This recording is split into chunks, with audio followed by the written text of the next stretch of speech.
We're still 3 weeks away from the start of Josh Duggar's child pornography trial. But with all of the shocking pretrial developments that have emerged over the past month, it sometimes feels as tough things are already underway. And while no testimony has been delivered yet, Josh's side appears to be losing badly.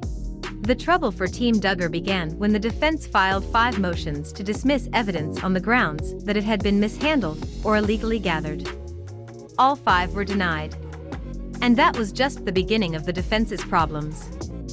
The weeks that followed shed considerable light on the prosecution's strategy, as we learned that Josh's past sex crimes and his established history of pornography addiction will both be used against him in court.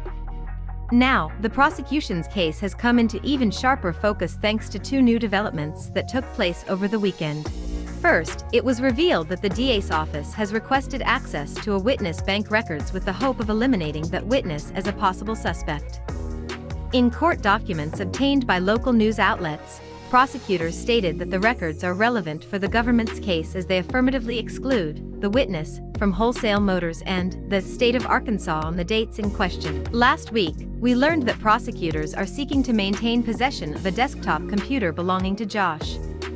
Now, they're hoping to use bank records to prove that a coworker of Duggar's was in Missouri during a specific window of time, and thus, could not have been the party who downloaded illegal materials onto the computer. The defendant will attempt to introduce evidence suggesting that other individuals had access to the HP desktop computer at issue, and therefore could have committed the offenses charged in the indictment, the prosecution warned in newly filed documents.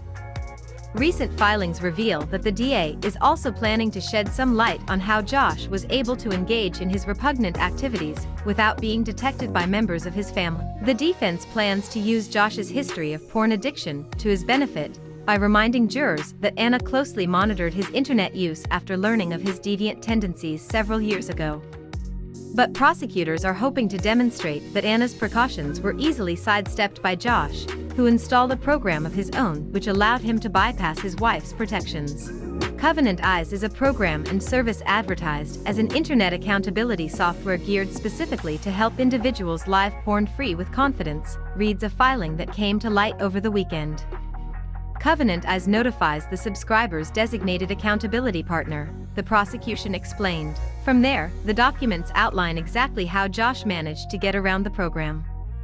With respect to the HP computer, the forensic examination of said device revealed that just prior to the downloading of child sexual abuse material, CSAM, the defendant installed a Linux partition on the device, prosecutors claim. Notably, the partition was installed on May 13, 2019.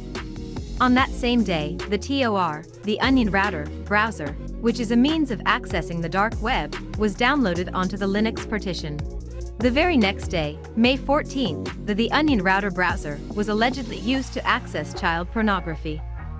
Needless to say, the prosecution seems to have a very clear-cut case and a firm understanding of how Josh managed to get away with his crimes for so long. Of course, they've probably put in more effort than they needed to with regard to demonstrating how Anna was duped.